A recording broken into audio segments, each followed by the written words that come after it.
Well, hey everybody, and welcome back to another episode of the Canny Nana. I'm going to show you really quickly. I know I've done this before, but I'm going to make a really quick dinner, and I thought I'd bring you guys along since I haven't had any videos. Hopefully I'll be on really soon to explain where I've been and what's been going on, but tonight let's just show you how to make sauce, fresh sauce out of this. We have it in here in the pan. I've cut up the tomatoes and added some of my Italian seasoning, salt, and my Watkins pepper. And over here I have my sausages. Whoops. Sausages fogging up the camera, obviously, but my sausages are cooking there. And then over here I have a pot of water. So we're just going to make a quick Italian dinner and with some sourdough garlic bread. So the idea of this sauce is to just cook it down. It looks really watery right now, but it's going to be really like a paste almost. Makes the best sauce in about 15 minutes, if that. And you can smush the tomatoes if you'd like. See, it's getting thicker already. Look at that. This is one of the best sauces. Easy instant sauce, kind of authentic Italian, really. Instead of using fresh tomatoes, you're just using canned San Marzano, which are Italian tomatoes, and they're really thick, meaty, so they make a wonderful paste if you cook them all the way down, and a very, very quick, delicious sauce.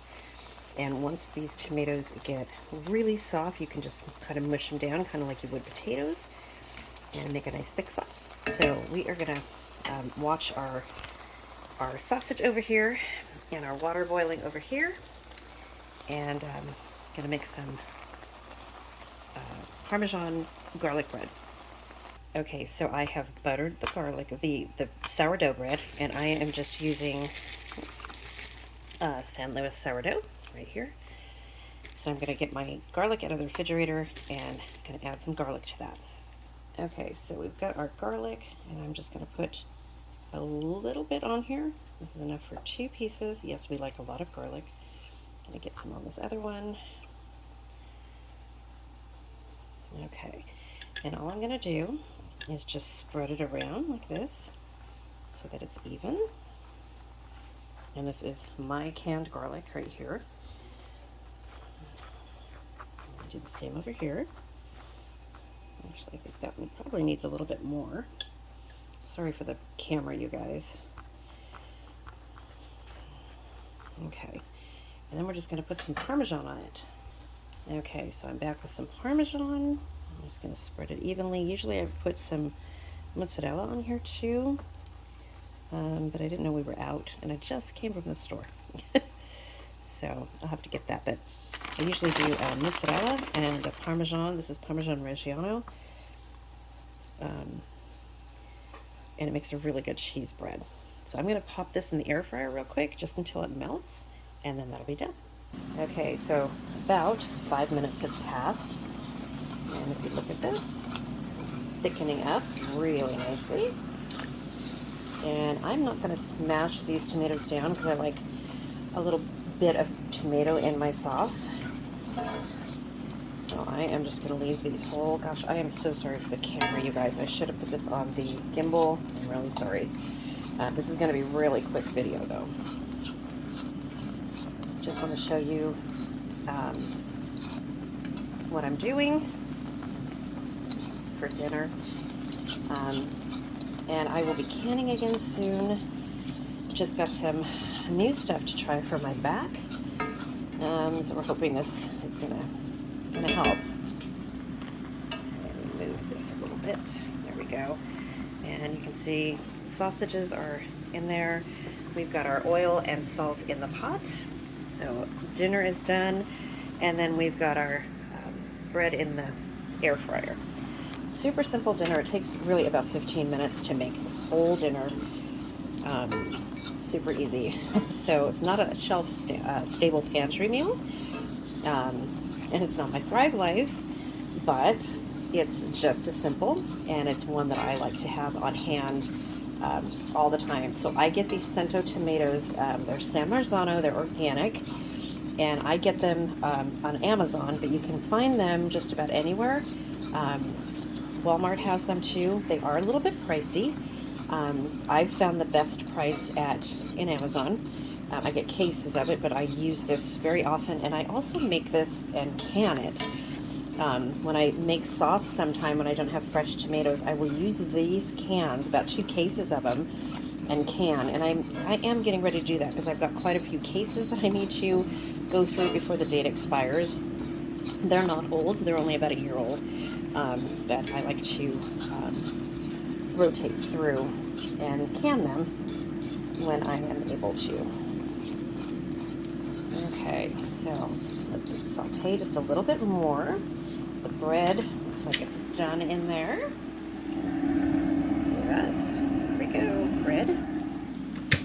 So everything's coming together nicely, so I will be back and show you how it comes out. Okay, just want to show you guys one last time. About 10 minutes have passed, and you see how thick. Look at that. This is only 1 can because it's just me and my husband tonight. So easy, you guys. So easy. You don't have to buy the expensive sauce and hope that it tastes authentic. This really tastes authentic, like you cooked it all day. And in small batches, it's so good. It's just so good. And like I said, it's great to can too. I don't do this process before I can it. I cook it a different way. I do have a video up on that, and I will try to link this that video in there by tomorrow. It's not going to be up as soon as this is up, but check back tomorrow. Yeah, this is so easy. One of my favorite go-to meals. And for me, it's pantry stable because I have my canned sauce, my Cento sauce, or my regular canned sauce. I have my sausage frozen and spaghetti. So really easy. You can make your own sourdough bread. Use Thrive Life cheese, Thrive Life garlic, or like me, you can can it and preserve it, put it in the refrigerator. Very, very easy. Okay, so now I'll bring you back when it's done. Okay, so this is how I prime my bowl. I put a little bit of sauce at the bottom, then I add the spaghetti, then I add some more sauce, and then some Parmesan cheese. Okay, so I'm going to show you 2 different ways to do this. So I just put the spaghetti in here with the sauce on top, the sausage, and the bread. That's for my husband. This is the one that I primed on the bottom. So what I'm going to do with this one is I'm going to mix this in. The sauce is super thick, you guys. Super thick. Really good for rigatoni and things like that. So I'm going to put some more sauce on the top of this, and then my sausage, and then my bread, because I like a lot of sauce. So this is what mine looks like, and then I'm just going to sprinkle my cheese on the top, and then put some Parmesan, and, I'm sorry, it's been a long day, some sausage and some bread. Okay, and there you have it. One dinner one way, and the other way. Thanks for watching, you guys. I promise I will be back really soon with some more canning videos and cooking videos. And we have a collaboration coming up in March. Actually 2. They are what I will and love to can and what I won't can again. And then what I love to dehydrate and what I won't dehydrate again. I've been doing these for several years, and we've got a lot of participants. I'm just waiting to finalize some more. So if you have a channel and you would like to participate, please let me know. Just email me at thecanningnana@gmail.com, and I can easily include you in the collaboration. It's going all through March, and there'll be 2 of them. So the word of the day today is going to be collaboration, and it's going to be for a 4-ounce jar or 4-ounce bottle of my Italian seasoning, which we will pick in about 3 weeks. So hang in there. Thank you for all your emails and texts and messages and asking how I'm doing. Getting there, you guys. So hang in with me, and thanks for watching. I will see you soon.